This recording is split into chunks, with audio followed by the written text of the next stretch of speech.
हरिः ओम्। गुरुब्रह्मा गुरुर्विष्णुः गुरुदेवो महेश्वरः गुरुसाक्षात् परब्रह्मा तस्मै श्रीगुरुवे नमः। सदा निम्बवृक्षस्य मूलाधिवासात् सुधास्राविणं तिक्तमव्यप्रियतम् तरुं कल्पवृक्षाधिकं साधयन्तं नमामि ईश्वरं सद्गुरु साईनाथं। శ్రీ సద్గురు సాయిబాబా జీవిత చరిత్ర నిత్య పారాయణ శ్రవణం. పారాయణం సప్తాహంగా జరపగోరు భక్తులు గురువారంతో ప్రారంభించండి. లేనివారు మామూలుగా భక్తి శ్రద్ధలతో వినండి. శ్రీ సచ్చిదానంద సద్గురు సాయినాథ మహారాజ్ కీ జై. మొదటి రోజు గురువారం పారాయణం. భక్తవర్యులారా, మనమీ అధ్యాయాన్ని శ్రీ సాయి నామ జపం చేస్తూ ఆయన అవతార వైశిష్ట్యాన్ని స్మరించుకుంటూ ప్రారంభిద్దాం. ఓం సాయిరాం. శ్రీకృష్ణ పరమాత్మ భగవద్గీతలో చెప్పినట్లు అధర్మం పెచ్చుమీరినప్పుడు ధర్మ రక్షణకై ఆ పరమాత్మ అవతరిస్తుంటాడు. ప్రతి యుగంలోనూ ఆ పరమాత్మ నడిపే కార్యక్రమం ఇది. దుష్ట శిక్షణ, శిష్ట రక్షణ ఆ సర్వేశ్వరుని సంకల్పం. ఎన్నో రూపాలతో, ఎన్నో అవతారాలతో ఆ పరమాత్మ భక్త జన సంరక్షణం గావిస్తూ ఉంటాడు. సాధుజన సంరక్షణమే తన ధ్యేయమన్న ఆ పరమాత్మ భగవద్గీతలో సాధువులను, పుణ్యమూర్తులను తన ప్రతినిధులుగా ప్రవచిస్తాడు. ఆ పుణ్యపురుషులు సముద్రాలలోని దీపపు స్తంభాల్లా అజ్ఞానులైన భక్తజనులకు మార్గదర్శకత్వం వహిస్తూ విషయవాంఛల ఈ లోకపు లంపటంలో చిక్కుకొనకుండా ఆ జీవుడు తన గమ్యాన్ని చేర్చే మార్గాన్ని ప్రసాదిస్తాడు. అటువంటి పుణ్యమూర్తులలో ఈ ఆధునిక యుగంలో జన్మించిన వారు శ్రీ సచ్చిదానంద సమర్థ సద్గురువులు శ్రీ సాయినాథ మహారాజ్. సాయినాథుని వల్ల షిరిడీ దివ్యత్వాన్ని పొందిందంటే ఆ షిరిడీశ్వరుని గొప్పతనాన్ని మనం ఇప్పుడు తెలుసుకుందాం. ఎందరికో అలవికాని సంసార జలధిని దాటిన మహానుభావుడాయన. శాంతి, మనోనిబ్బరము వారి ఆభరణాలు. జ్ఞాన సముద్రుడు సాయి. వైష్ణవ భక్తులకు విష్ణుదేవుడు. దానంలో కర్ణుడు శ్రీ సాయి. సర్వసమర్థుడైన శ్రీ సాయికి బాహ్యాడంబరాలపై ఆసక్తి లేదు. ఆత్మశక్తిపై అపరిమిత విశ్వాసం. ఆయన అంతరంగం ఎల్లప్పుడూ అద్దము వలె నిర్మలమై, స్ఫటికము వలె స్వచ్ఛమై వెలుగొందే సత్య సత్వ పురుషుడాయన. షిరిడీ నుండి అడుగు కూడా కదపకుండా తాను ఉన్న చోటు నుండి సర్వము గమనించే సమర్థుడు ఆ ప్రభువు. అల్లా అంటూ భగవన్నామాన్ని తన పెదవులపై లాస్యం చేయించేవాడు. ప్రపంచం మేల్కొన్నప్పుడు తాను నిద్రిస్తూ, జగతి నిద్రించేటప్పుడు తాను మేల్కొంటూ ఎల్లప్పుడూ అప్రమత్తుడై చరించేవాడు సాయిబాబా. శ్రీ సాయి పాదస్పర్శచే షిరిడీ పునీతమైంది. షిరిడీలోని పచ్చగడ్డి, బండరాళ్లు ధన్యత్వముందాయి. శ్రీ సాయి భక్తులకు షిరిడీ, పండరీపూర్, జగన్నాథము, ద్వారక, కాశీ, రామేశ్వరము, బదరి, కేదారనాథ్, నాసికా త్రయంబకం, ఉజ్జయిని, మహాబలేశ్వర్, గోకర్ణము వంటి పుణ్యక్షేత్రాల కోవకు చెందినది. సాయితో సంబంధాలే వేదార్థాలు. గౌలీబాబా అనే 95 సంవత్సరాల వృద్ధుడు నిత్యము పండరీపుర యాత్రికుడు. 8 నెలలు పండరీపురంలోనూ, మిగిలిన 4 నెలలు ఆషాఢము నుండి కార్తీకము వరకు గంగా తీరంలోనూ గడిపేవాడు. ఆయనకు సామానులు మోయటానికి ఒక గాడిద, తోడుగా ఒక శిష్యుడు ఉండేవాళ్లు. పండరీపురం నుండి తిరిగి వస్తూ శ్రీ సాయి దర్శనం చేసేవాడాయన. బాబా కేవలం పండరీనాథుడైన విఠలమూర్తి అవతారం. పేద ప్రజల, అసహాయుల దైవమని విఠల్నాథుని మహాభక్తుడైన గౌలీబాబా సాక్షాత్తు విఠలమూర్తిగా సాయిని అభివర్ణిస్తూ అపరిమిత ఆనందాన్ని పొందేవాడు ఆయన సమక్షంలో. హిందువులు త్రివేణీ సంగమ స్నానం పరమ పవిత్రంగా భావిస్తారు. వేలాది భక్తులు ప్రయాగలో స్నానం చేస్తారు. కనుక దాసుగణు అనే భక్తుడు కూడా ప్రయాగలో స్నానం చేయాలని సంకల్పించి బాబా అనుమతిని కోరాడు. మరుక్షణం బాబా, నువ్వు నిజంగా ప్రయాగలో స్నానం చెయ్యాలంటే అంత దూరం వెళ్లవలసిన పని లేదు. ఆ ప్రయాగ ఇక్కడే ఉంది, నన్ను నమ్ము అని అభయసూచకంగా అనునయించారు సాయి. అప్పుడు జరిగిన మహాద్భుత చర్య వింతలలో వింత. అనుమతిని వేడుతూ సాయి పాదాలపై మోకరిల్లిన క్షణం సాయి పాదాల నుండి జలధారల్ని గమనించి ఆశ్చర్యపోయాడు. బొటన వ్రేళ్ల నుండి జాలువారిన ఆ పవిత్ర జల సందర్శనంతో, సజలపూరిత నేత్రాలతో సర్వము మరచి బాబా స్తోత్రాన్ని చేస్తూ అపరిమిత అవ్యక్తానందాన్ని పొందాడు. అమృత గాన లహరిలో ఓలలాడుతూ దాసుగణ మహారాజు. శ్రీ సాయి తల్లిదండ్రులెవరో ఎవ్వరికీ తెలియదు. జనన రహస్యం, జన్మస్థలం, జనన తేదీ ఎవ్వరికీ తెలియదు. ఎన్నిసార్లు తెలుసుకుందామని ప్రయత్నించినా సాయి నుండి సమాధానం లభించలేదు. ఆయన తొలుదొల్తగా 16 సంవత్సరాల బాలుని వలె షిరిడీలోని వేప చెట్టు మొదట కనుగొనబడ్డారు. సదా యోగమూర్తి అయి వేప చెట్టు క్రింద కూర్చొని శీతోష్ణ స్థితిగతుల్ని గమనించకుండా కఠోర దీక్షను గడపటం గ్రామస్తుల్ని ఆశ్చర్యపరచింది.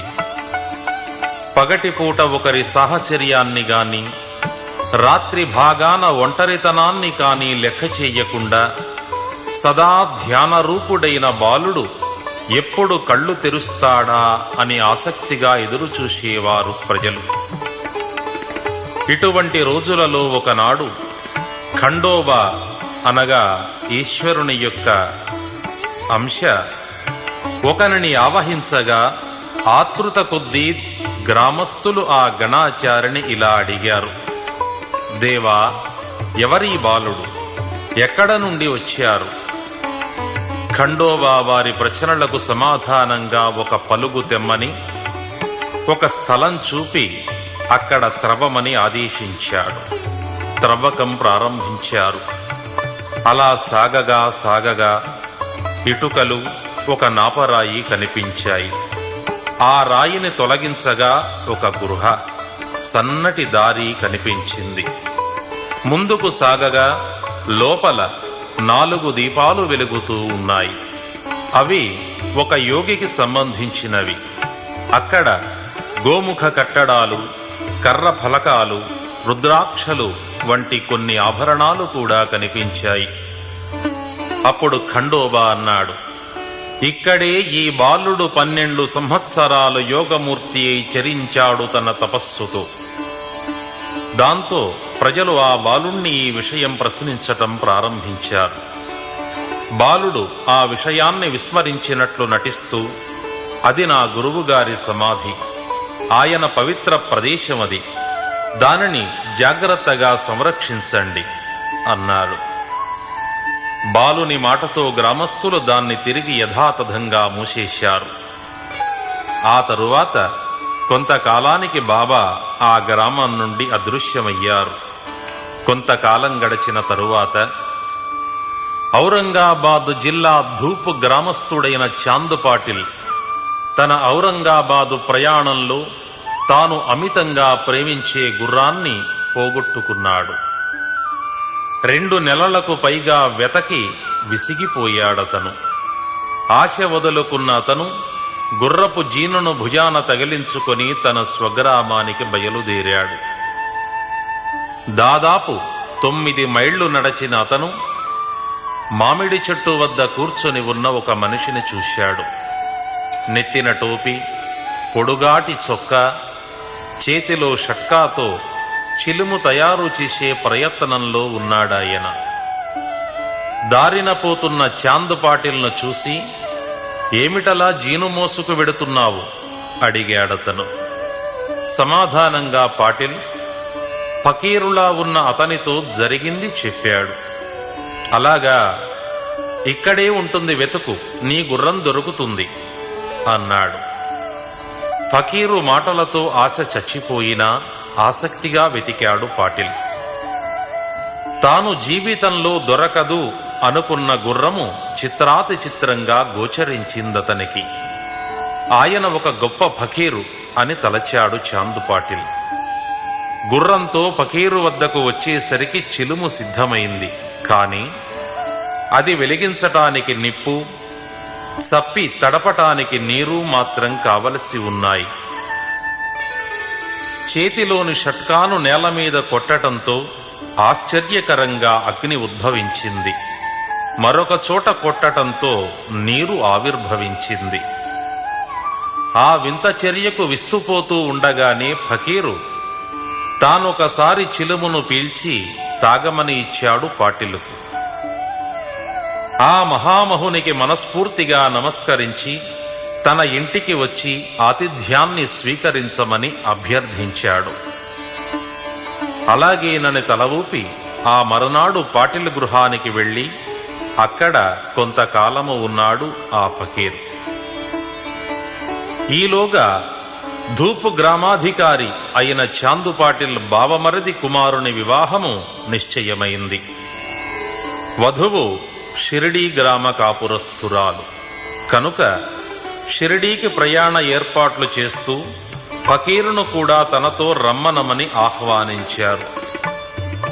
అలా షిరిడీకి ప్రయాణం కట్టిన ఫకీరు పెళ్లివారు తిరిగి తమ ఊరుకు వెళ్లిపోయినా తను మాత్రం షిరిడీలోనే ఉండిపోయారు. అంతేకాదు, ఎప్పటికీ ఆ ఊరు విడిచిపెట్టరాదని నిర్ణయించుకున్నారు కూడా. ఒక విశాల ప్రదేశంలో పెండ్లివారి బండ్లు విడిది చేశాయి. ఒక్కరొక్కరే బండి దిగుతున్నారు. వారితో పాటు ఫకీరు కూడా బండి దిగారు. మహల్సాపతి ఆ సమయంలో బండి దిగుతున్న ఫకీరును చూసి ఉన్నట్టుండి ముందుకు వచ్చి భక్తితో సాయికి స్వాగతం అన్నాడు. ఆ పిలుపులోని ఆంతర్యం ఆ పరమేశ్వరుడికే తెలియాలి. మహల్సాపతి ఆ విధంగా ఆహ్వానించటంతో ఆ క్షణం నుండి అందరూ ఆ ఫకీరును సాయి అని పిలవటం ప్రారంభించారు. ఆనాటి నుండి ఫకీరే సాయి, సాయిబాబాగా అవతారమెత్తి భక్తజనులకు ఆరాధ్యులయ్యారు. ఒక పాడుబడిన మసీదును తన నివాసంగా ఎన్నుకున్నారు సాయిబాబా. తన షిరిడీ రాకకు కొన్నేళ్ల ముందు నుండి ఆ ఊళ్ళోనే నివసిస్తున్న దేవీదాసు అనే సాధువుతో కలసి మెలసి ఆంజనేయుని గుళ్ళోనూ కొన్ని సమయాలలో ఒంటరిగాను కాలం గడుపుతూ ఉండేవారు. ఆ రోజులలోనే షిరిడీకి వచ్చిన మరొక సాధువు జానకీదాసుతో కూడా కొంతసేపు గడిపి తన నివాసానికి తిరిగి వస్తూ ఉండేవారు సాయిబాబా. ఇది అమూల్యమైన వజ్రము, స్వచ్ఛత, సాంద్రత గల అపరూపమైనది. ఈనాడు సాధారణ వ్యక్తిగా కనిపించే అసాధారణుడి ఈయన. ఇది గాజురాయి కాదు, సానబెట్టిన వజ్రము.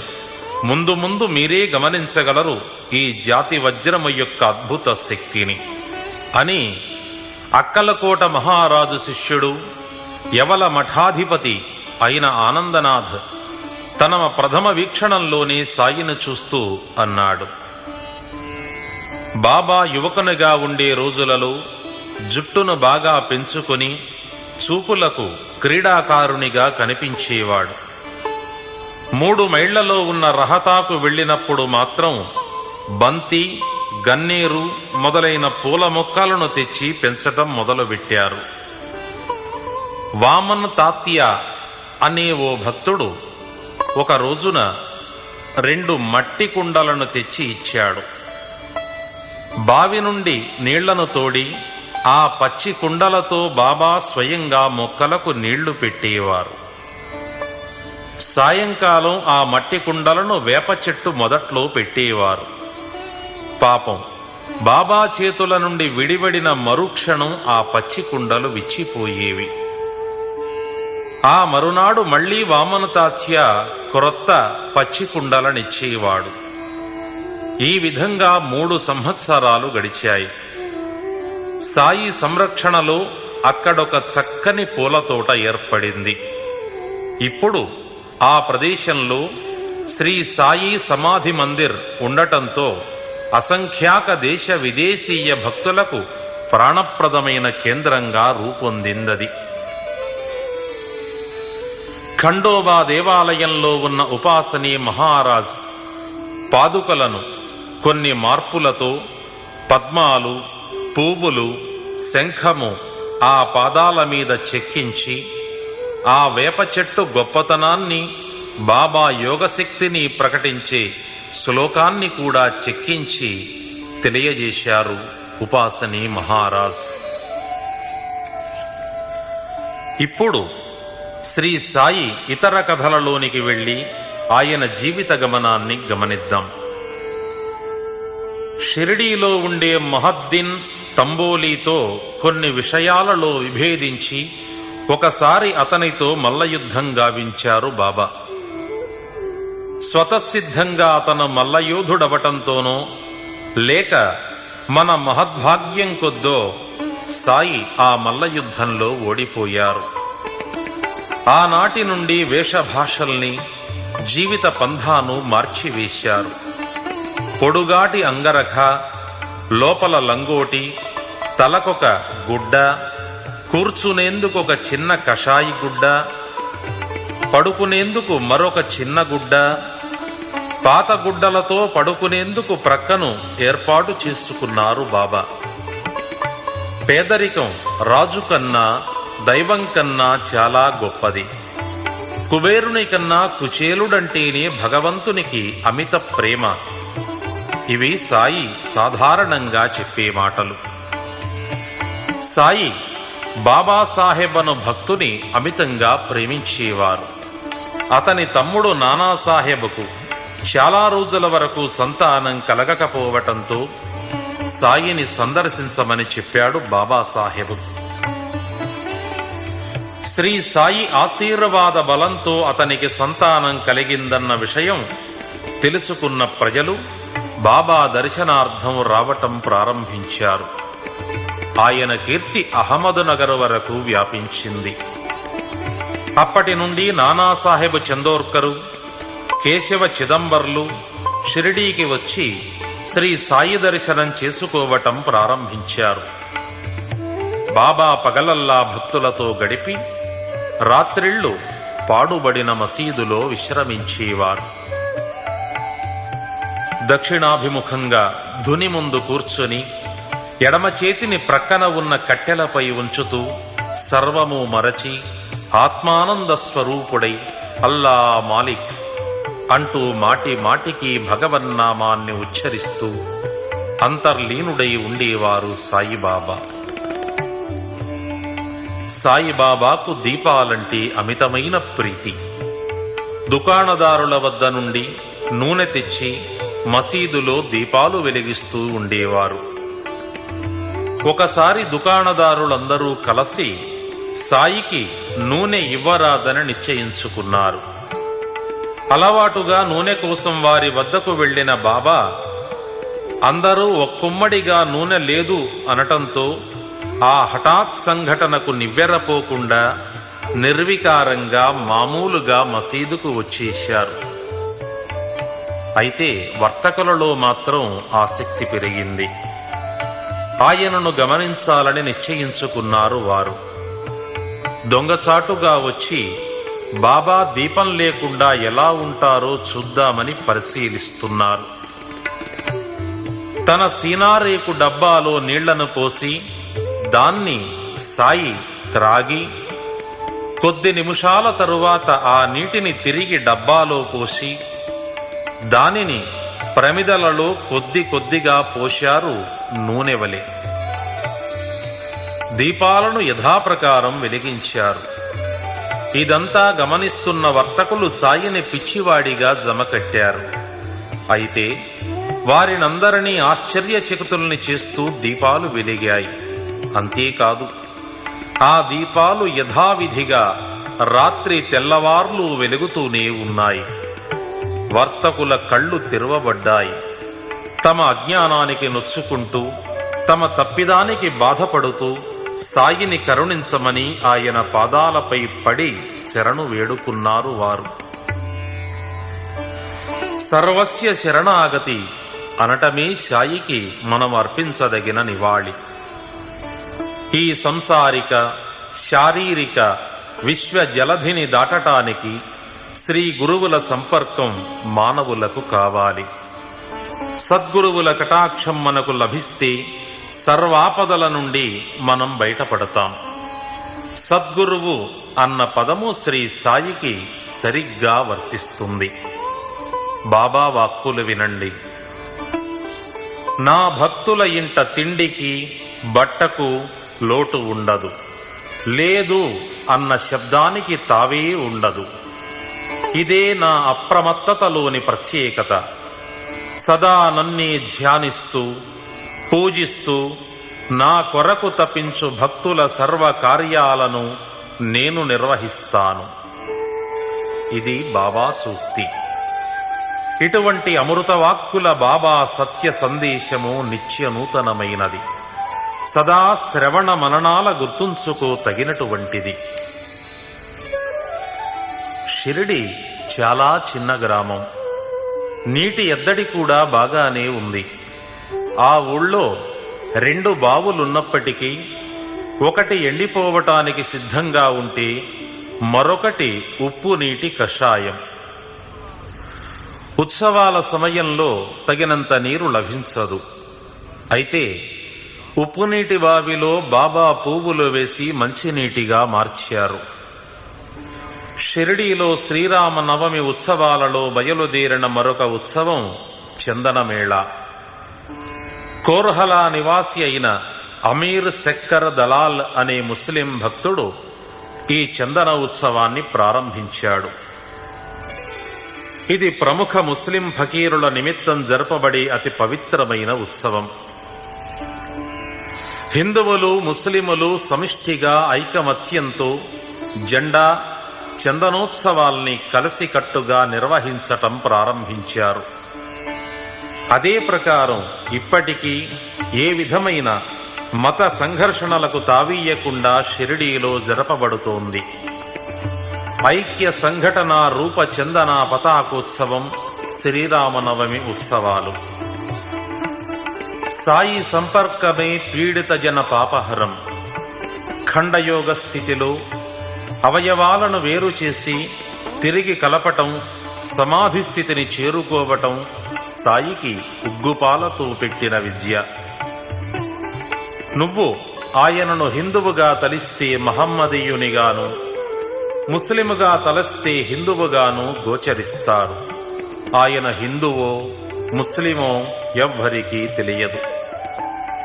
క్షణాలలో ఆగ్రహావేశుడైనప్పటికీ మరుక్షణం శాంతమూర్తి అయి మెలిగే సాయి చక్కని వేదాంతాన్ని భక్తజనులకు అందించేవారు. బాబా ఎవరు, బాబా ఏమిటి అన్నది మాత్రం ఎవ్వరికీ తెలియదు. రాజు పేద ఒక్కటే సాయికి. అందరి అంతరంగాలు చదివే సాయి సర్వాంతర్యామి. ఆయన దాతృత్వము అసామాన్యము. దక్షిణ రూపంలో సాయికి లభించే సొమ్మును 15, 20, 50 రూపాయల చొప్పున రోజూ పంచిపెట్టేవారు సాయిబాబా. అలాగ సంపాదించిన ఆ సొమ్మును సక్రమ మార్గాన ఉపయోగించాలని అభిలషించేవారు భక్తులు. సాయి సందర్శనం చేసుకున్న భక్తులు సరైన లబ్ధిని పొందేవారు.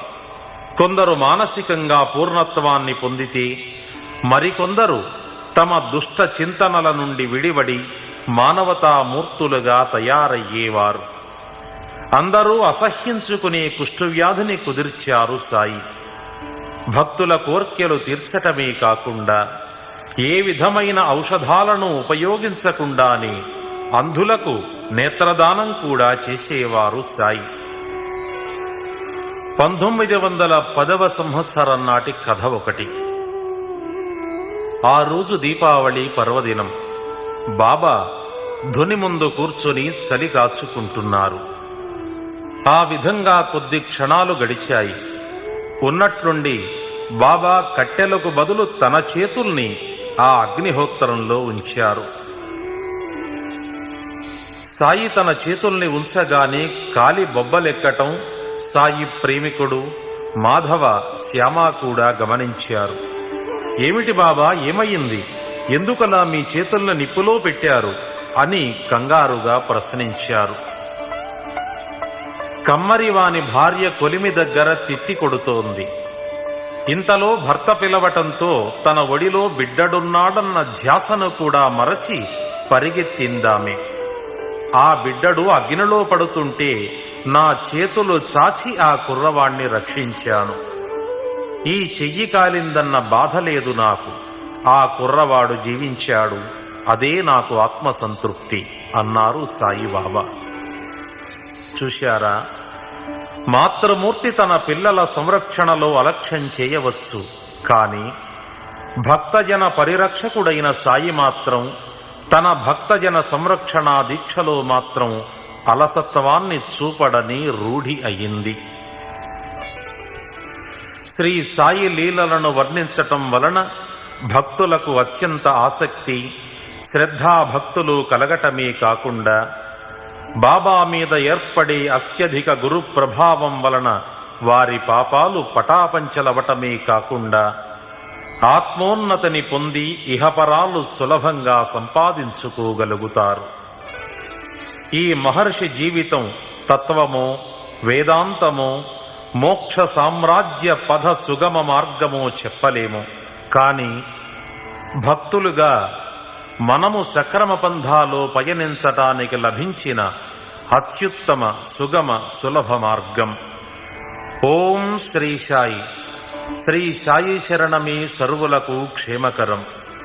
మొదటి రోజు గురువారం పారాయణ సమాప్తం.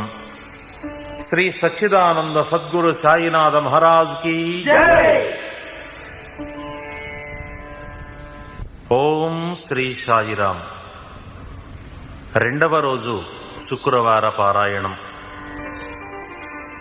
సద్గురువు ఒక్కడే శాశ్వతుడు, సులభ శిశీలుడు కనుక మనలను సద్గురునాథులు ఈ భవబంధాల నుండి విముక్తుణ్ణి గావించి మనము చేరవలసిన గమ్యానికి అత్యంత సులభాతి సులభంగా చేరుస్తారు. న్యాయమీమాంసలు మనము నేర్వవలసిన పనిలేదు. సర్వమూ తానైన శ్రీ సద్గురునాథుని దివ్య చరణారవిందములను సమాశ్రయిస్తే చాలు. ఈ భవబంధ జలధిని దాటించగల చక్కని నావికులు శ్రీ సద్గురుదేవులే. శ్రీ సాయినాథులు నిద్రించే విధానము చాలా విచిత్రంగా ఉండేది. నానాసాహెబ్ డెంగ్లీ శ్రీ సాయి కోసం 4 మూరల పొడవు 9 అంగుళాల వెడల్పు గల ఒక చెక్కబల్ల పడుకునేందుకని తెచ్చాడు. దానిని నేల మీద ఉంచి నిద్రపోవటానికి బదులుగా పాత గుడ్డలతో ఉయ్యాల వలె మసీదు దూలాలకు వెరేలాడదీసి దానిమీద నిద్రించటం ప్రారంభించారు సాయిబాబా. ఆ పాతగుడ్డ ముక్కలు ఆ బల్ల చెక్కను ఎలాగ మోస్తున్నాయనేది ఒక ప్రశ్నగా మిగిలింది. చుట్టూ 4 దీపాలు రాత్రి తెల్లవార్లు వెలిగించి ఉంచుతూ దానిమీద ఎలాగ నిద్రించేవారు, ఎలాగ ఎక్కేవారు, ఎలాగ దిగేవారు, ఇది సాధ్యమా అన్నది మరొక ప్రశ్నగా మారి అందరినీ ఆశ్చర్యచకితుల్ని చేసింది. ఆ పడక దృశ్యాన్ని గమనించాలని భక్తులు తండోపతండాలుగా తరలి రావటంతో బాబా వారి ఆశల్ని అడియాసలు చేస్తూ ఆ బల్ల చెక్కను విసిరి రోడ్డు మీద పారేశారు. 16 సంవత్సరాల బాలునిగా వచ్చి అక్కడ 3 సంవత్సరాలు గడిపి అక్కడ నుండి అదృశ్యమై తిరిగి చాందుపాటిలు పెండ్లి బృందంతో షిరిడీ రావటం అక్కడే ఉండిపోయారు సాయి. రెండవసారి షిరిడీ వచ్చినప్పుడు సాయి వయస్సు 20 సంవత్సరాలు. 1918వ సంవత్సరంలో మహాసమాధి చెందేటప్పటికీ సాయిబాబా వయస్సు 60 సంవత్సరాలు. దీన్ని బట్టి శ్రీ సాయి సుమారు 1858వ సంవత్సరంలో జన్మించారని ఊహించవచ్చు. నీకెవరైనా అపకారం చేయదలుచుకుంటే అతన్ని ఎదిరించి మాట్లాడకు. నువ్వేదైనా మంచి చెయ్యదలుచుకుంటే చెయ్యి. ఇది శ్రీ సాయి భక్తజనులకిచ్చిన ప్రేమానురాగ పూరిత సందేశం. సాధువుల చరిత్రలు వినటము, సత్పురుషుల సాంగత్యం పొందటం మన జీవిత ధ్యేయానికి ముఖ్య మార్గం. బాహ్య ప్రవృత్తిలో సాధారణ మానవునిగా భాసిల్లినప్పటికీ శ్రీ సాయి చర్యలు అమోఘ శక్తి సంపదలకు, దివ్యత్వానికి చిహ్నాలు. శ్రీ సాయి ఏం చేసినప్పటికీ అవి కేవలం తన భక్తుల కోసమే. తాత్యా సాహెబ్ నోల్కర్ మిత్రుడైన డాక్టర్ పండిట్ ఒకసారి బాబాని దర్శించాలని షిరిడీ వచ్చాడు. బాబాకు నమస్కరించి మసీదులో కూర్చోగానే దాదా భట్ కేల్కర్ వద్దకు వెళ్ళమని సాయి ఆదేశించారు. సాయి ఆదేశానుసారం ఆయనను కలుసుకున్నాడు పండిట్.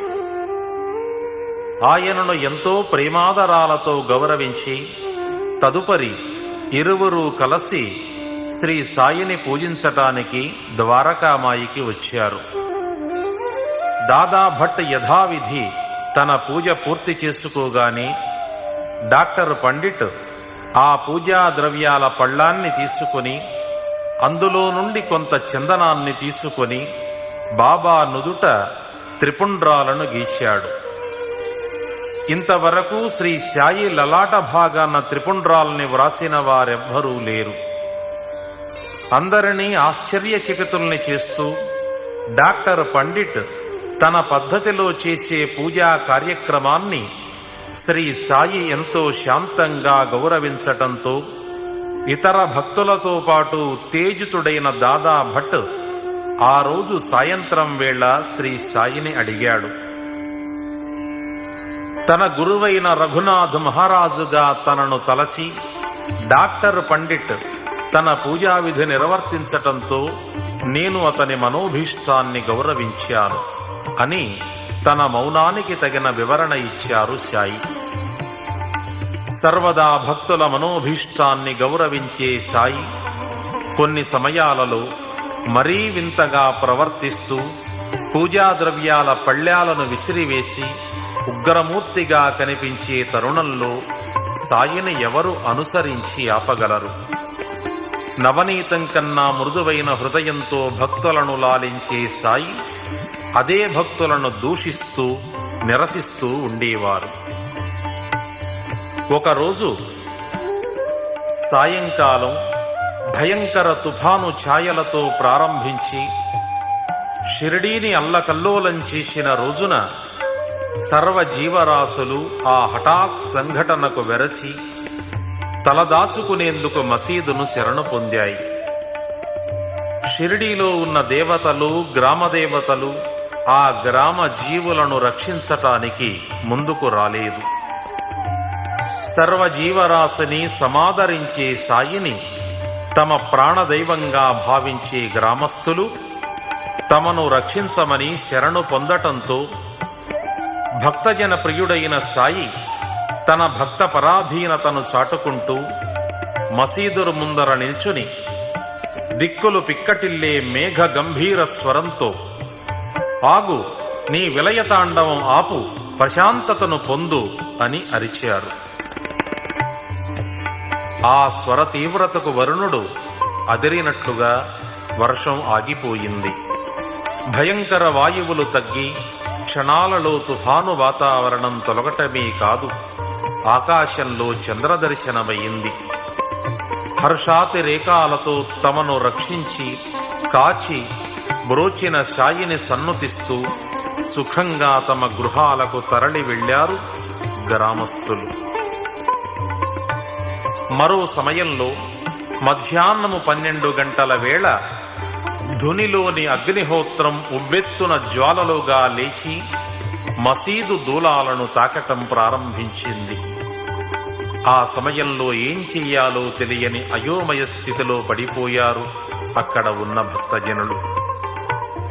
ధునిలో నీళ్లు పోద్దామని చెప్పటానికి ఎవరికీ ధైర్యం చాలటం లేదు. బిక్కచచ్చిన ధైర్యంతో ఉన్న భక్తుల్ని గమనించిన సాయి సర్వము గ్రహించిన వాని వలె షట్కాను ఎత్తిపట్టుకుని ధుని ముందున్న స్తంభంపై గట్టిగా కొడుతూ, దిగు దిగు క్రిందకు, ప్రశాంతతను పొందు అని అగ్నిదేవుణ్ణి హెచ్చరించారు. ఆ హెచ్చరికతో స్తంభంపై కొట్టే ప్రతి షట్కా దెబ్బకు అగ్ని శాంతించటంతో చూస్తూ ఉండగా ధుని మామూలు స్థితికి వచ్చేసింది. ఒకసారి కాకా మహాజని అనే భక్తుడు షిరిడీకి వచ్చి ఒక వారం రోజులు గడపాలని, గోకులాష్టమి ఉత్సవంలో పాల్గొనాలని తలచాడు. షిరిడీకి వచ్చి బాబా దర్శనం చేసుకున్న మరుక్షణం సాయి ఆ భక్తుడిని ఉద్దేశించి, ఇంటికి ఎప్పుడు వెళుతున్నావు అని అడిగారు. ఆ ప్రశ్నతో కంగారు పడ్డ మహాజని బాబా ఆజ్ఞ ప్రకారం నడుచుకుంటానని సమాధానమిచ్చాడు. అయితే రేపు బయలుదేరి వెళ్ళు అని సాయి ఆజ్ఞ. ఉల్లంఘించరాని చట్టము వంటి సాయి ఆజ్ఞతో ఆ మరునాడు మహాజని బయలుదేరి బొంబాయి వెళ్ళాడు. అక్కడ షిరిడీ అడ్రస్సుకు వ్రాసిన ఉత్తరం బాబా ఆజ్ఞతో బొంబాయి వచ్చిన మహాజనికి తర్వాత అందింది. ఒక సమయంలో మరో విచిత్రమైన సంఘటనను గమనిద్దాం. ఒకసారి భావు సాహెబ్ ధుమాల్ పని మీద నిఫాడుకు వెళుతూ మార్గమధ్యంలో సాయి దర్శనం చేసుకుని వెంటనే నిఫాడు వెళ్ళిపోదామని షిరిడీ వచ్చాడు.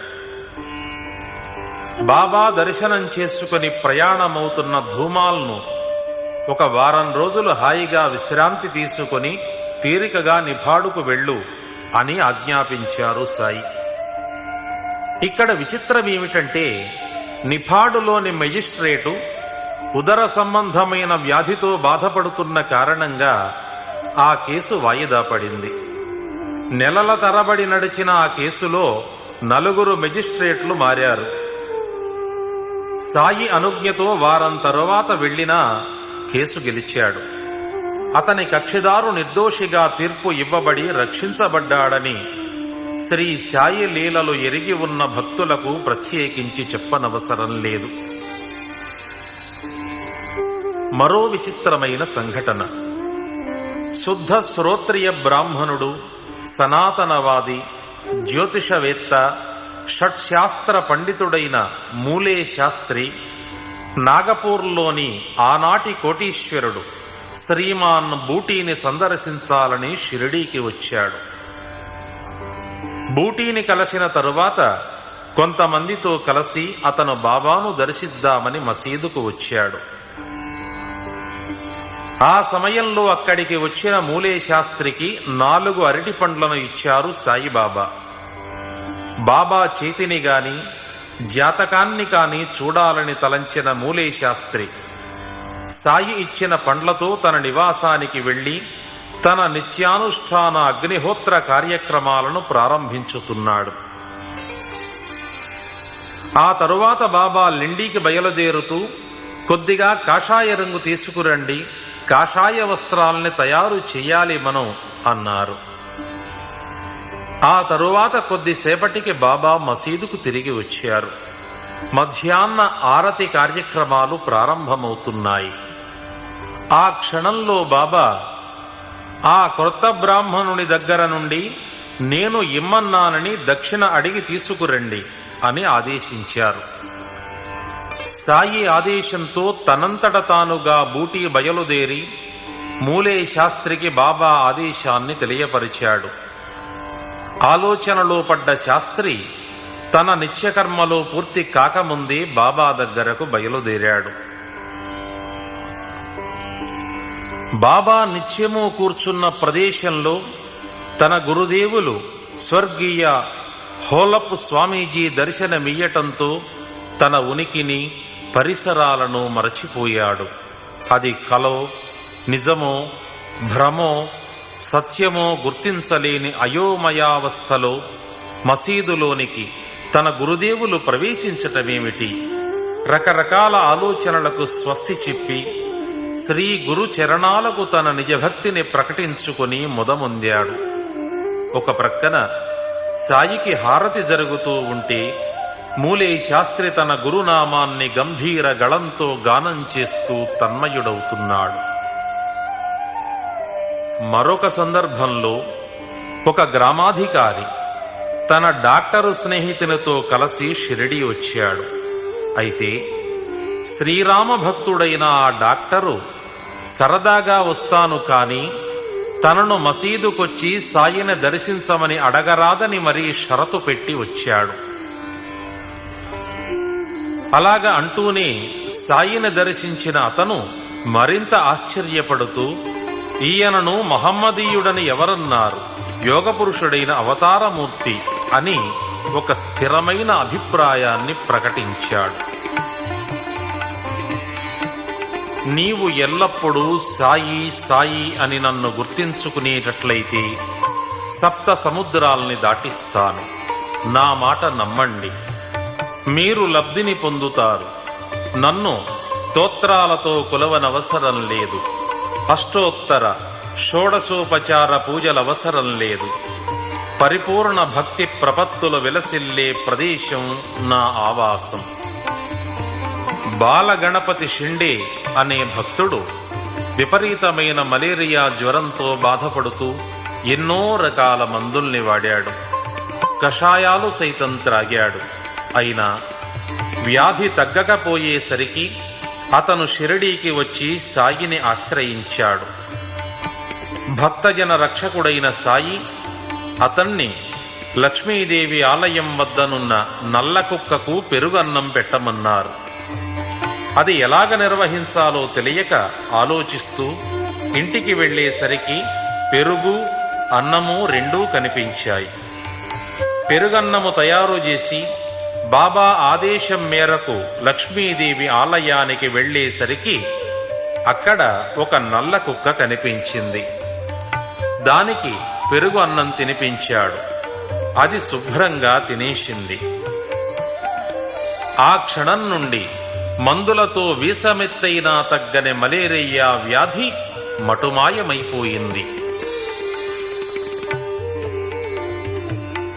నాందేడు నివాసి ప్రముఖ వ్యాపారస్తుడు ధనవంతుడైన రత్తోంజీ దాసగణు అంటే మహాభక్తిని చూపించేవాడు. ఆయనకు సంతానం లేదు. దాసగణు మహారాజు యొక్క సలహా ప్రకారం సాయిని దర్శించాడు.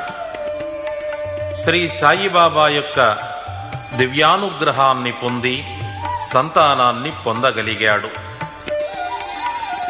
శ్రీ సాయి ఎవరి ఇంటి ముందైతే నిలబడి తనకు భిక్ష నిమ్మని అడుగుతారో ఆ గృహస్థులు అదృష్టవంతులు.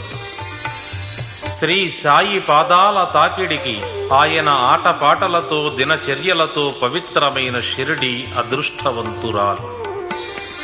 భిక్షతో సేకరించిన వాటిని మసీదులో ఉన్న ఒక మట్టి పాత్రలో పోసేవారు సాయిబాబా.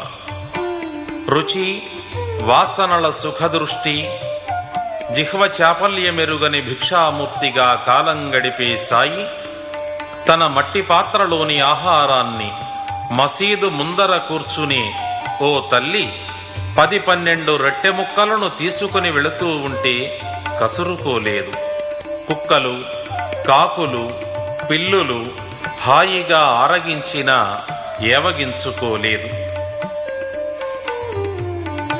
నువ్వెక్కడికైనా వెళ్ళు, నేను నీతోనే ఉంటాను, నిన్ను గమనిస్తూనే ఉంటాను. నా మందిరము నీ హృదయంలోనే ఉంటుంది. నన్ను సదా పూజించు, సర్వజీవరాశిలో సాయి ఉన్నాడని గ్రహించు. నేనెవరో తెలుసుకున్న వారికి, నన్ను సర్వజీవులలో దర్శించిన వారికి ఎల్లప్పుడూ నా ఆశీస్సులు లభిస్తాయి. వారు నిజంగా ధన్యజీవులు, అదృష్టవంతులు. ఇంతటి అభయప్రదానాల్ని సర్వదా మనల్ని కాచి రక్షించే సర్వ సద్గురునాథులు తప్ప ఎవ్వరు ఇవ్వగలరు. ఎందరికా శక్తి ఉంది. ఓం నమో శ్రీ సచ్చిదానంద సమర్థ సద్గురు సాయినాథ మహారాజ్ కీ జై. 2వ రోజు శుక్రవార పారాయణం సమాప్తం. ఓం శ్రీ సాయిరాం. 3వ రోజు శనివారం పారాయణ. ఓం శ్రీ సాయిరాం. శ్రీ సాయి లీలలు అనంతాలు, అద్భుతాలు. నిర్గుణ స్వరూపమైన పరబ్రహ్మ శ్రీ సాయి రూపాన సగుణ బ్రహ్మమై వెలిసింది షిరిడీలో. షిరిడీ వెళ్లి శ్రీ సాయిబాబాను దర్శించుకొని మధ్యాహ్న హారతి కార్యక్రమంలో పాల్గొన్న తదుపరి బాబా ఇళ్లకు వెళ్లే భక్తజనులను ఉద్దేశించి ఏమంటున్నారో గమనిద్దాం. అమ్మా, ఇంటికి వెళ్ళండి. బాబా మీ ఇళ్లకు తిరిగి వెళ్ళండి. ఆహారాన్ని తీసుకోండి, సంతోషంగా ఉండండి, భగవన్నామం చేసుకోండి, ఆ భగవంతుని గుర్తుంచుకోండి అని గుప్పిళ్లతో విభూతిని తీసి భక్తజనుల నుదుట దిద్దుతూ ప్రసాదంగా ఇస్తూ ఎంతో ప్రేమాదరాలతో వినమ్రుడై తాను దైవంగా గాక ఒక భక్తజన సేవకునిగా పలికేవారు. పరబ్రహ్మ సచ్చిదానంద స్వరూపుడై అఖిలాండకోటి బ్రహ్మాండ నాయకుడై షిరిడీలో విలసిల్లుతున్న రాజాధిరాజు, ఆ యోగిరాజు దివ్య చేష్టలను లీలలను గ్రహించగలిగితే అదృష్టవంతులమే మనం. ఆ పరమాత్మను ఎలా పూజించాలి? దీనికి శ్రీ హేమాద్రి పంత్ ఏమంటున్నారో మనం ఇక్కడ గమనిద్దాం. అమావాస్య చీకటిని ఏ విధంగా పొందుతుందో పున్నమి కూడా వెలుతురును అదే విధంగా పొందుతుంది. చంద్రదర్శనం సంపూర్ణంగా చెయ్యాలంటే 2 కొమ్మల మధ్యనున్న చంద్రుణ్ణి మనం చూడటం ప్రారంభిస్తే దృష్టి చెదరక తదేక ధ్యానంతో, ఏకాగ్రతతో చంద్రోదయ దర్శనంలోని పరిపూర్ణ ఆనందాన్ని పొందగలుగుతాం. అయితే ఇప్పుడు శ్రీ సాయినాథుని చిత్రపటాన్ని గమనిద్దాం. ఎంతో హుందాగా ఎడమ కాలిపై కుడికాలును వేసుకుని ఎడమ చేతి వ్రేళ్లు కుడికాలిపై పరచినట్లున్నాయి. కుడికాలి బొటన వ్రేలిపై ఎడమ చేతి చూపుడు వేలు, మధ్యవేలు నిలచి ఉన్నాయి.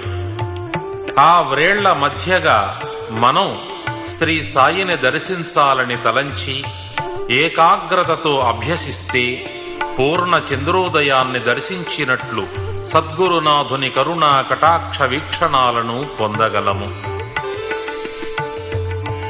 బొంబాయి గవర్నర్ లార్డ్ రే కాపోర్డ్ చట్టాన్ని ప్రవేశపెట్టిన రోజులలో సాథే విపరీత ప్రచారాన్ని, పలుకుబడిని పొందాడు.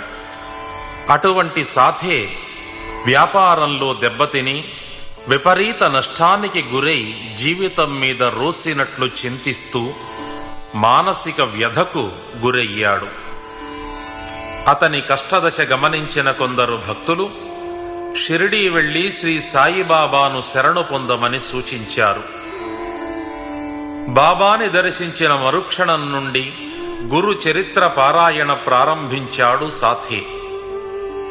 7వ రోజున సాయి కలలో కనిపించి ఒక చేతిలో గురు చరిత్రను ఉంచుకుని అందులోని భావాన్ని విపులంగా వివరిస్తున్నట్లుగా కలగన్నాడతను.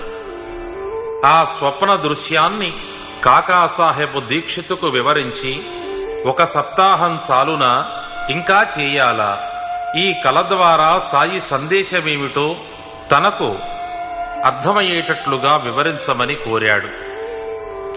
కాకాసాహెబ్ దీక్షిత్ సమయం చూసి సాథి అభ్యర్థనను సాయికి విన్నవించగా, మరో సప్తాహం చెయ్యమను, భక్తి శ్రద్ధలతో ఏకాగ్రతతో భగవంతుని పూజించేవారికి ఇహపరాలు లీలా విహారాలు, సర్వసుఖాలను పొందటమే కాదు ముక్తికాంతను పిలవకుండా పొందగల ధన్యులు వారు అన్నారు బాబా. అదే సమయంలో సాయిబాబా పాదాల వద్ద కూర్చుని పాదసేవ చేస్తున్న హేమాది పంతు సాయి మాటలు వింటూ, కేవలం 10 రోజులు గురుచరిత్రను చదివి తగిన లబ్ధిని పొందుతున్నాడు సాథి. మరి నేను ఏళ్ల తరబడి చదువుతున్నాను, నాకేమీ లబ్ధి కనిపించటం లేదే అని మనసులో గొణుగుడును ప్రారంభించాడు. హేమాది పంతు మనసును చదివిన బాబా అతనితో, శ్యామా దగ్గరకు వెళ్లి నేను ఇమ్మన్నానని 15 రూపాయలు దక్షిణ అడిగి తీసుకునిరా, అంతేకాదు అతనితో కొంతసేపు కబుర్లు కూడా చెప్పు అని ఆదేశించారు బాబా. శ్యామ ఇంటికి వెళ్ళాడు హేమాది పంతు. బాబా మీ వద్ద నుండి 15 రూపాయలు దక్షిణ అడిగి తీసుకురమ్మన్నారు, అంతేకాకుండా మీతో కొంతసేపు కబుర్లతో కాలక్షేపం చెయ్యమన్నారు అని తన రాకలోని ఆంతర్యాన్ని చెప్పాడు హేమాది పంతు. శ్రీ సాయి మాటలకు ఆశ్చర్యపోతూ తన దగ్గర డబ్బు లేదని, దానికి బదులుగా 15 నమస్కారాలు అర్పిస్తున్నాను స్వీకరించమని అభ్యర్థించాడు శ్యామ. గతంలో కషాబాద్ దేశముఖ్ తల్లి రాధాబాయి అనే వృద్ధమాత సాయి పేరు ప్రతిష్టలను విన్న ఆమె సంగమన్నార్ ప్రజలతో కలిసి షిరిడీ వచ్చి సాయి దర్శనం చేసుకుని తృప్తి చెందింది. శ్రీ సాయి కనుక ఉపదేశమిచ్చి తన కోరికను మన్నించక ఎన్నాళ్లైతే నిరాదరిస్తారో అన్నాళ్లు అన్నపానాలు ముట్టక నిరాహార దీక్ష చెయ్యాలని తలచిందా తల్లి. 3 రోజులు గడిచాయి. మొండిగా సాయి కరుణకై ప్రాణపరిత్యాగానికి సిద్ధపడిందా తల్లి. అప్పుడు బాబా ఆమెతో, నా గురువు నన్ను ఓర్పు శ్రద్ధలతో సేవించుకోమన్నారు, దాన్నే జీవితంలో అలవరుచుకోమన్నారు.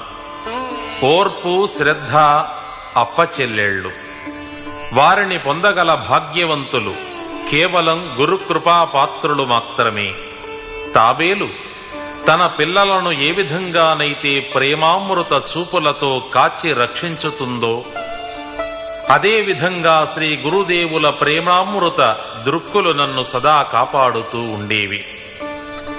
తాబేలు వంటి శ్రీ గురువుల చూపులు నిన్ను సదా కాపాడాలని కోరుకోవటం తప్ప లేనిపోని ఆలోచనలతో భీష్మించుకొని ప్రాణం మీదకు తెచ్చుకొని బిడ్డనైన నన్నెందుకు బాధ పెడతావు? సాయి రూపమనే భావించి నీ ఏకాగ్రతను భక్తి శ్రద్ధలతో పెంచుకో. నన్ను కరుణించి కటాక్షించు. నా మాట వినుతల్లి అన్నారు బాబా. సాయి అనునయ వాక్యాలతో సంతృప్తి పొందింది ఆ తల్లి. బాబాకు ప్రణమిల్లి తన అజ్ఞానాన్ని క్షమించమని శ్రీ సాయి చరణాలకు శరణొంది తన నిరసన దీక్షను విరమించింది. శ్యామ చెప్పిన ఈ కథనాన్ని విన్న హేమాది పంతు అమితాశ్చర్యాన్ని పొందాడు. గురువు తాబేలు వంటివాడు, శిష్యుడు దాని పిల్ల వంటివాడు. సాయి సద్గురువు కూడా తన శిష్య భక్తులను అలాగే రక్షిస్తాడని గ్రహించాడు హేమాదిపంతు. సాయిబాబా పేరు ప్రతిష్టలు విన్న ఒక ధనవంతుడు సాయి ద్వారా బ్రహ్మజ్ఞానాన్ని పొంది తరించాలని తాను షిరిడీ వెళ్లాలనుకుంటున్నట్లు తన స్నేహితునితో చెప్పాడు. బ్రహ్మజ్ఞానమంటే నీకు బొత్తిగా అర్థం కావటం లేదు, దానిని పొందటం చాలా కష్టం. మమతానుబంధాల రాగద్వేషాలకు లోనయ్యే వారికి లభ్యమయ్యే శక్తి కాదు. ఒక్క పైసా కూడా ఎవ్వరికీ దానమివ్వని నీవు బ్రహ్మజ్ఞానం కావాలనుకోవటం మృగతృష్ణ వంటిది. వృధా ప్రయాస తగదని హెచ్చరించాడా స్నేహితుడు. అయినా స్నేహితుని మాటలు పెడచెవిన పెట్టి రాను పోను టాంగా మాట్లాడుకొని షిరిడీకి వచ్చి సాయిని దర్శించి ఆయన పాదాలకు నమస్కరించాడు. బాబా, మీరు ఇక్కడకు ఎవరైతే బ్రహ్మజ్ఞానాన్ని పొందాలని వస్తారో వారికి బ్రహ్మజ్ఞానాన్ని ప్రసాదిస్తున్నారని తెలిసి పరిగెత్తుకుంటూ వచ్చాను చాలా దూరం నుండి అన్నాడు. అతనిని ఒక్కసారి యగాదిగా చూసి ముసిముసి నవ్వులు నవ్వుతూ, బాబా, ప్రియమైన మిత్రమా, అనవసరంగా కంగారు పడకు. తప్పకుండా నేను బ్రహ్మాన్ని చూపుతాను. అయితే నాతో సంబంధాలన్నీ నగదుతోనే కాని అప్పు మాత్రం కాదు.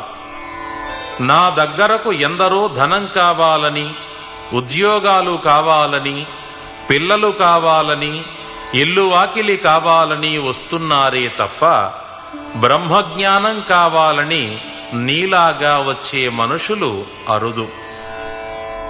ఈవేళ చాలా సుదినం. అందులోనూ నీ వంటి వాళ్లు వచ్చి బ్రహ్మజ్ఞానం అడగటం మరీ మరీ విశేషం. కనుక తప్పకుండా బ్రహ్మాన్ని సంతోషంగా చూపిస్తాను. అతని ఆలోచనల్ని మరో విధంగా తిప్పి బాబా ఓ కుర్రవాణ్ణి పిలిచి, నందు సేఠ వద్దకు వెళ్లి బాబా ఇమ్మన్నారని 5 రూపాయలు అప్పటికి తీసుకురా అని ఆదేశించారు. క్షణాలలో ఆ కుర్రవాడు నందూలాల్ లేడంటూ తిరిగి వచ్చాడు. బాల అనే కిరాణా కొట్టు ఆసామీ వద్దకు అదే కుర్రవాణ్ణి పంపించారు సాయి. వెళ్లినవాడు వెళ్లినట్లే తిరిగి వచ్చాడు. ఈ విధంగా 3 సార్లు జరిగింది. అన్నిసార్లు ఒకే జవాబుతో తిరిగి వచ్చాడా కుర్రవాడు. ఈ నాటకమంతా బ్రహ్మజ్ఞానం కోసం వచ్చిన పెద్ద మనిషి కోసమే. ధనమే గొప్పదని తలచాడతను. నిజంగా బ్రహ్మజ్ఞానం మీద అతనికంత ఏకాగ్రత, ఆసక్తి ఉంటే సాయి కోరిన 5 రూపాయలు ఇచ్చి తను కోరిన లబ్ధిని సునాయాసంగా పొందేవాడు. కాని అనాయాసంగా వచ్చే బ్రహ్మజ్ఞానాన్ని కోరుకుంటున్నాడే తప్ప ఎందుకూ పనికిరాని నోట్ల కట్టలపై మమతను చంపుకోలేకపోతున్నాడతను.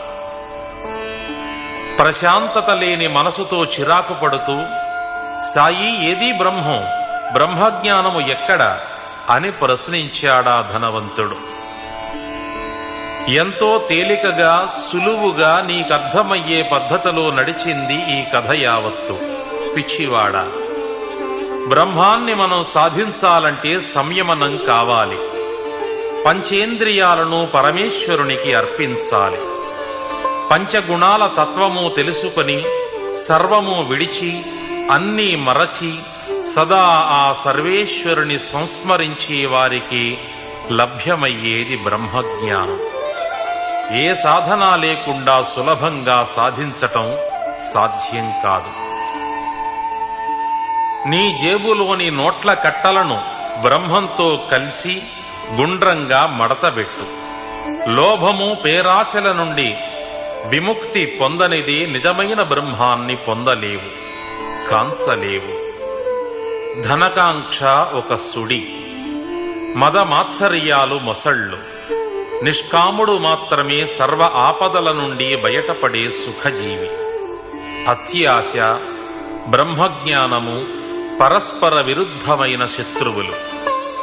బుద్ధిమంతుడు శ్రద్ధాభక్తులతో సాధనతో సర్వాన్ని పొందగలడు.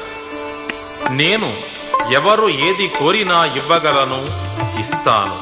అయితే వారు కోరేది వారికి ఇచ్చే ముందు వారి వారి అర్హతలు పరీక్షించాలి.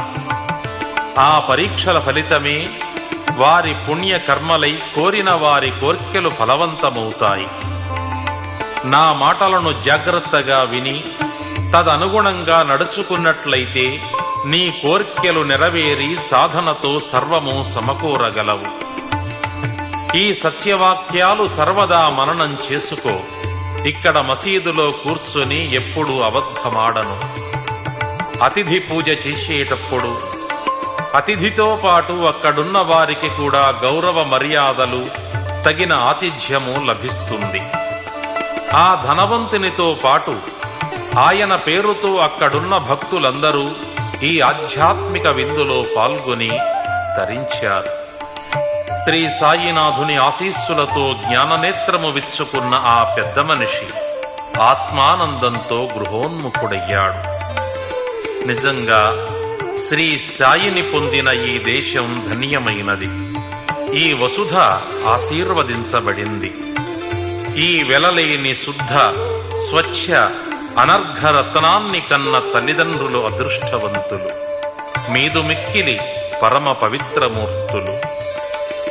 సాయి అనే పరమ పవిత్ర శుద్ధ చైతన్యమూర్తికి సదా సదా నమోవాక సుమమాల నర్పించి తరిద్దాం. ఓం శ్రీ సాయిరాం. జై సద్గురు సాయినాథ్ మహారాజ్ కీ జై. 4వ రోజు ఆదివారం పారాయణ. సద్గురునాథుని దివ్య చరణార విందములకు భక్తి పురస్కారంగా కృతజ్ఞతాంజలులర్పిస్తూ ఈ ఆదివార పారాయణను భక్తి శ్రద్ధలతో ప్రారంభిద్దాం. సాయిని బహుమతులతో తన కుటుంబంతో దర్శించిన పీతాలే తన కుమారుణ్ణి ఆయన పాదాల వద్ద పడుకోబెట్టాడు.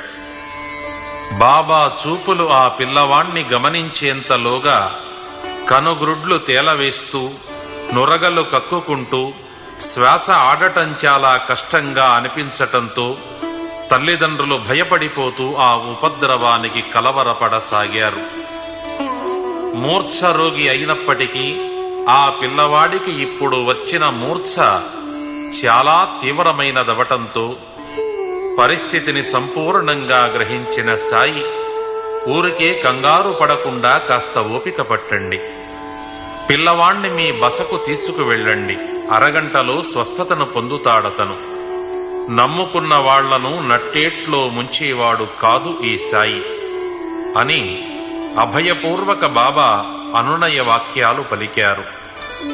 బాబా అనునయ వాక్యాలు విని పిల్లవాణ్ణి సత్రానికి తీసుకువెళ్లిన అరగంటకే కళ్ళు తెరిచాడు. హరి ఓం. గురుబ్రహ్మా గురుర్విష్ణుః గురుదేవో మహేశ్వరః గురు సాక్షాత్ పరబ్రహ్మ తస్మై శ్రీ గురువే నమః.